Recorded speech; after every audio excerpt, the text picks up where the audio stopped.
So I have 10 minutes to talk about a very important and recent event that can either go one way or can go another. I've already seen it show different signs of the same thing that I'm going to talk about. Now, I know you're an open minded badass. I know you love yourself enough to know your true worth, and you can entertain an idea without fully agreeing to it. And that's the only reason, really, why I'm gonna tell you this and why I'm gonna talk to you about this. Because I know you can handle it, and I know that you're gonna take the best from it and make it even better. Because that's just who you are. That's just who we are here at the Awakened Elite Tribe. So what I'm going to talk about has to do with the metoo movement and the bullshit surrounding that. But first, I'm going to tell you a little story really quick, because, like I said, I have less than 10 minutes now. And so the story begins after I leave some event, musically related. Actually, a local band that's pretty good. So I was having a good time, still buzzing from being carefree, being abundant mindset without wanting anything from anyone, and just bringing all the fulfillment and value from within. And so I had a few drinks, so I took the train, and when I got on the train on my way back home, I noticed that there was a girl. It was mostly empty, but there was one girl sitting in one of the seats, and the seats were facing this way. So I come in through this door and then walk in. I notice her with the corner of my eye, and I don't really look at her. I look mostly at the reflection, because this is a trick that you can do, because, well, we can talk about this another time, but a lot of the times, and you'll see why, guys are very pushy, and so if you're not pushy at all and not even look at her, then you're already standing out. And so I was looking at the reflection, and so I sat down in the seat in front of her, so she was looking to the front, and I was sitting sideways, nonchalant, laying back, and she was almost curious why I wasn't like the rest of the guys trying to say hello, trying to, say something or whatever. And I was just having a good time, just minding my own business, relaxed in my body. And so then I slowly turned and I give her a smirk slash smile, and she smiles back. And so then I know that she's open, because this is something that I teach guys that come to me with looking for advice on women, and not just with women, but how to relate to people socially in a better way that doesn't impose anything on the person, but rather sort of sends a subtle invitation, and then that invitation, if it is received, then you change their lives and bring your awesomeness into their life, and then you bring each other's awesomeness into each other's lives if the other person is awesome, because they might not be, and you'll see why as I continue forward. And so I looked away, I didn't say anything, and then I looked back, and then she was even more receptive to me, so I said hello, we started talking, then before we knew it, we're both laughing, she was laughing, and then all of a sudden, as we were laughing, she's like, you know what, I'm baffled, I'm surprised, like I always have to tell guys to fuck off whenever I'm on the train, and I don't know why, but you're somehow different. I don't know what it is about you, and so she didn't really pick up on the social cues consciously, like I'm telling you. But women have not every woman, but most women are very sensitive to social cues, and so subconsciously she had gotten all these cues, but she didn't even realize that she was inviting me, and through this invitation, it became a mutual sort of enjoyment. And so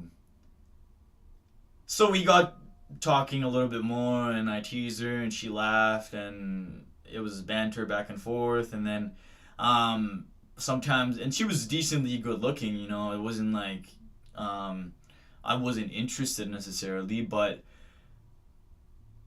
sometimes just for the sake of creating carefreeness, I like to do this thing where I don't give my number away, and especially now more so that I don't have time for bullshit. I rarely ever give my number away, and this is something that I tell my social dynamics students, um, because it lets other people know, and this is something that people can fake, or you can actually have lots of things going on in your life and make it happen. So I have a lot of shit going on. I'm about to relaunch a business. I'm finishing writing a book. I'm recording music and all these things. So I don't have time for bullshit. So I only give my number after I add, or a girl adds me on Facebook or Instagram, and I let them do the adding, because also I don't want to impose something. I'm just saying, add me on Facebook, add me on Instagram, and then we can keep in touch that way. And if they do actually do that, then we become friends, and if she's cool, then maybe I'll give her my number, and then maybe we can take things further. But so nothing is set in stone, and sometimes like I said, I don't even do the Facebook thing, I don't even do the Instagram, just for the sake of letting girls know that you can have an awesome interaction and not want anything from it. And so that's what I did. And so she had to get off before me. She got off, and we didn't exchange information or anything. And I was like, okay, whatever, it's cool. I'm good either way. So so I'm gonna wrap up this story here and give you the insight into today's relationship arena, or if you will. And so we parted ways, and then I got home, and after a few minutes after getting home and like getting connected to Wi-Fi again or whatever, I get this message from this person that I don't know, and I'm like, okay, we didn't even exchange names with the girl, so I was like, maybe it's someone else, So whatever. So I opened the message, and it's this girl. Somehow, without even exchanging names, without exchanging Facebook information, she found me. And of course, most girls that experience this, because most girls experience this on a daily basis, they get added, just for the sake of humoring yourself, create a fake account as a girl, find a fake picture of a girl, create an account of a decent looking girl, or maybe a really good looking girl, and see how many random guys just add you that don't even know you. And so this happens to me, not as often as most girls, but it happens. And so this time, this girl just found me. And also I've had other times when like I've had girls follow me home, and I've had to be more sneaky than them, and then lose them because, like I said, I don't have time for bullshit. And if you're not straight up just gonna be like, hey, what's up, I'm not gonna give you my time of day. And so she found me, and then we kept on bantering back and forth, flirting, and then she gives me her number and is like, text me. And so I'm like, okay, cool, like I'll text her. I've been encouraging her, she seems sort of cool. And then things turn sour. So I keep on texting her, but because I am busy, like any badass is, I don't get back to her when she wants to. And then she gets upset, and then she starts trying to blame it on me. And then I'm like, so why are you so desperate? And oh, that's kind of like a bit like blunt, but it's the truth. Why are you being so like, I have things to do? It's not like, we've gone out already. It's not like, like we've hooked up even. So it's like, why are you expecting so much from so little?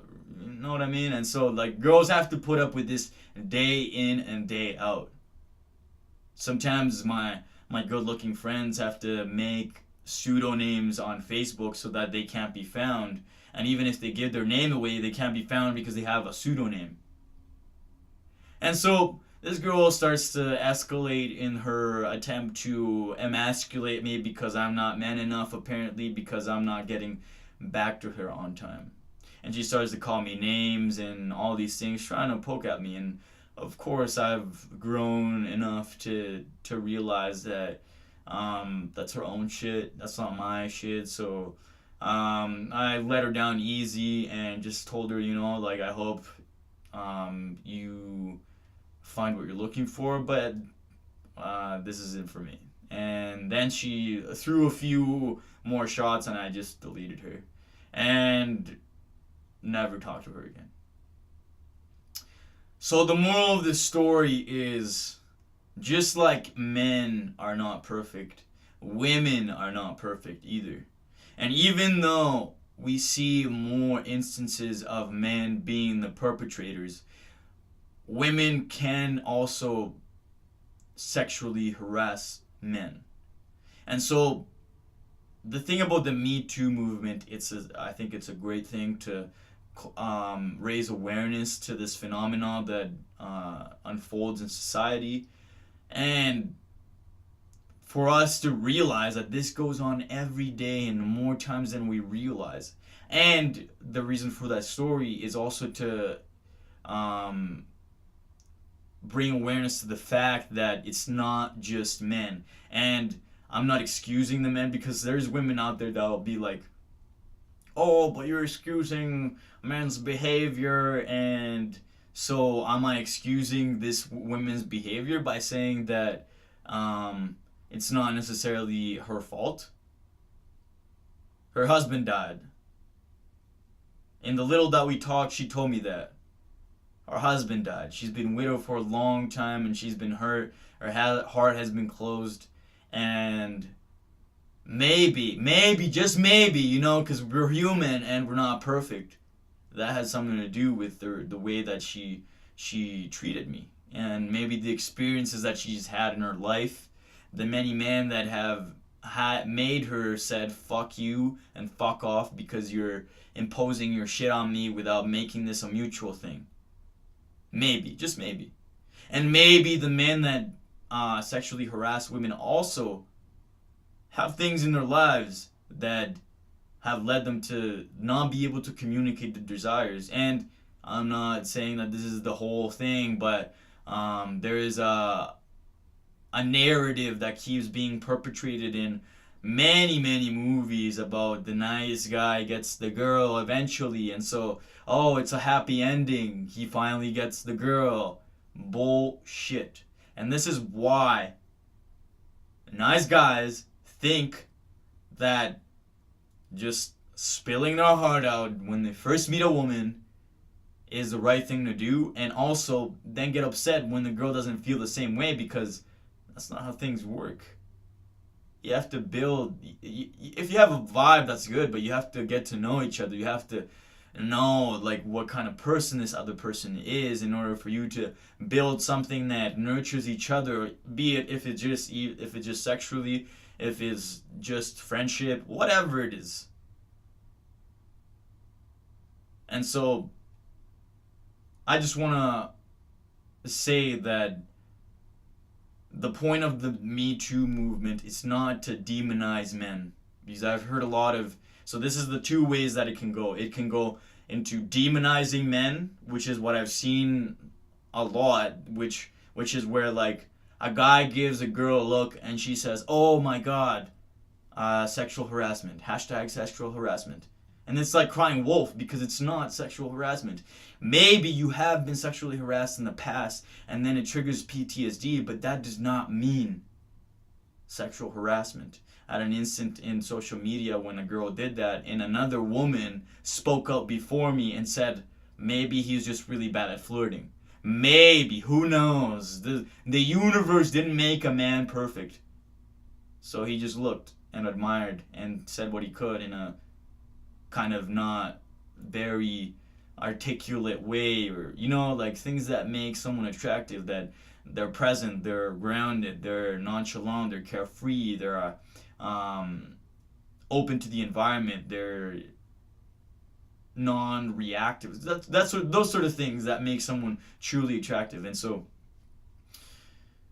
so there's this side of people, and then there's another side that's been saying compassion is the way. And Sarah Silverman's response to that one guy that kind of snapped at her on Twitter is an amazing example of how these kind of situations can be handled, because she later found out that there was a bunch of things in his life that led him to be the way that he was. It wasn't her, it wasn't him necessarily, it was a bunch of other circumstances surrounding the situation. And so one way is to point the finger, judge, criticize, and demonize. And the other is compassion, understanding, reaching out, inclusion, constructive criticism, help. So in order for me to live up to what I'm saying, I'm going to put a few links below this video so that if you want to hold someone accountable in your life that you know struggles with intimacy and creating healthy relationships, those links are gonna help. The resources are amazing. I've known people that I'm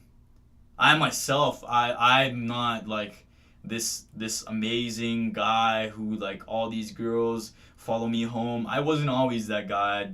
I had to learn, because I also was victim of that nice guy narrative in the media that a lot of times is perpetrated. It's encouraged through the movies, the shows, and all these things that are unrealistic in terms of what really creates attraction and what is natural. And so if you want to be a constructive criticist instead of a criticist, then you are the badass that I know you to be. And you will go to these links and grow yourself a little bit, because it's never done. If you think you're done, you're already dead. So you might as well keep on learning. I mean, we're going to die anyways, but you can either be left behind or keep on moving forward. That's what we're all about here at Awaken Elite Tribe. Have an awesome day.